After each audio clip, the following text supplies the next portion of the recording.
god, it has finally happened. I was just waiting for this tank to become a part of either World of Tanks or War Thunder, and the 38 centimeter Sturmmörser, or also known as Sturmtiger, has finally made its way into one of the two games, and it is War Thunder. I know, technically, it was already in World of Tanks with the April Fool's event we had last year, but this is the real deal. This is the tank you can actually play in the game, unlock it, and play it and rank for battle rating 6.3. I'm not going to be playing World of Tanks anymore. This is going to be a service announcement from now on. This is a War Thunder channel, and I'm only going to be playing this tank. Every single gameplay is going to be from this tank, and every single live stream is going to be about this tank. No, I'm just kidding, obviously, but we're going to try this tank out in just a second, but I want you guys to just take a quick look at this beauty, and I want you guys to just look and feel how powerful this incredible 380 millimeter rocket that it fires actually is. So let's take a look at the vehicle. The model looks absolutely amazing. The tank has incredibly strong armor at the front. As you can see, the armor is effective all the way up to about 200 millimeters thick. Lower plate is a bit thinner than that, but you can see the breach. Oh my god, the rocket is basically just lying in there.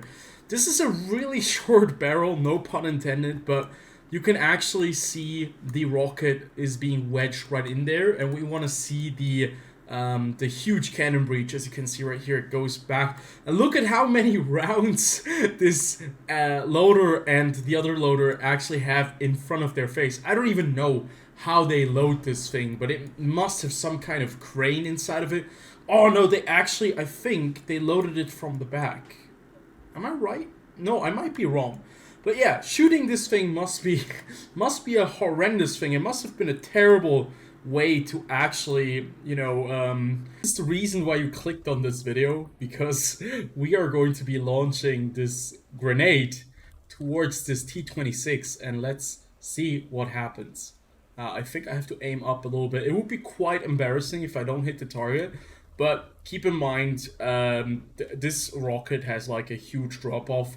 It's a massive kind of projectile to launch, and it's probably quite difficult to hit. So, perfect hit! Look at that! That thing just disintegrates right in front of our eyes. Now, the proper challenge is probably going to be the IS-4 over there. We're gonna launch one more rocket, and we're just gonna see if we can actually hit the target. We're gonna measure the range. It tells us it's at 700 meters, and it should be in between right here. So we're gonna try it out. You can see World War II tanks obviously don't have any crazy optics, and I probably assume that they use this tank more in the role of engaging buildings and fortified positions instead of tanks. But we're going to be trying it out against the IS-4, one of the probably most heavily armored tanks of all time, next to the mouse. So 700 meters, yes, we did check. We're going to double check because reloading it will take a very long time. 700, fire. Oh my god. Wait, it fell short.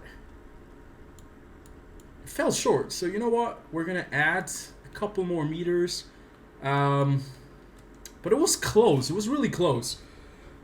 I'm not sure. The blast of this 380 millimeter shell, the TNT or explosive filler on this must be immense.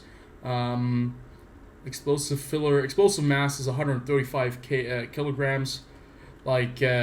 Actually, that's not even. I thought it was more, but to be fair, that's quite powerful, especially for a rocket-propelled explosive. To be fair, I don't have too much experience with large caliber shells. When I was in the army, I was not with the artillery regiment, so just pointing it out. Okay, it's about 775 meters, almost 800 meters, so far away. I think it looks awesome. It looks really cool. Oh my god, look at that! We hit the IS-4, direct hit, this is going to be the next best thing where people are just going to be sniping vehicles with their with their Sturmtiger, and it's going to be absolutely ridiculous. So, you know, if you guys play World of Tanks or War Thunder or whatever, you know, obviously we all know that these two games exist side by side. No game is better than the other one. They're very different from one another, but give it a try. Maybe you want to try out the this huge mortar. And we're gonna try to knock out this T10. This is going to be the final round, and I'm gonna finish the video off this because I don't want to make a too long video out of it. I will post gameplay against real players when I get this tank, and trust me, I will get this tank. Don't worry, I'll get it. I have a lot of things to do, but I am going to be putting the resources on the table to get this tank. Okay, 1,100 meters. I'd say about 1,025. Direct hit on the T10. We knock him out. I don't expect anything else. This is going to be complete and utter madness when you're going up against vehicles that are open top.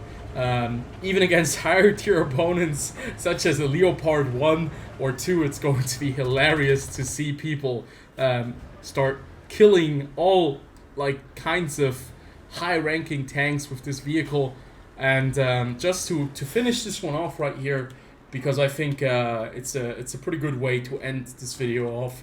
It's actually a little bit of a brutal display, to be fair, because usually in War Thunder and World of Tanks, you rarely fire at crew members or exposed crew members. In War Thunder more often than World of Tanks, but it's also always shown as knocked out. Obviously, if you shoot someone with a machine gun or something like that, it's going to kill them, right?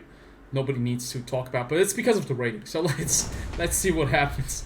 We just direct hit artillery piece that has absolutely no armor. Look at that hole that we just created. There's a massive crater where we can just dip our tank in. We can hide ourselves and make our own cover. I love it. Okay, hopefully you guys did enjoy this video. Very quick one. I'll see you guys on the next one. Until then, have a good one, and peace out.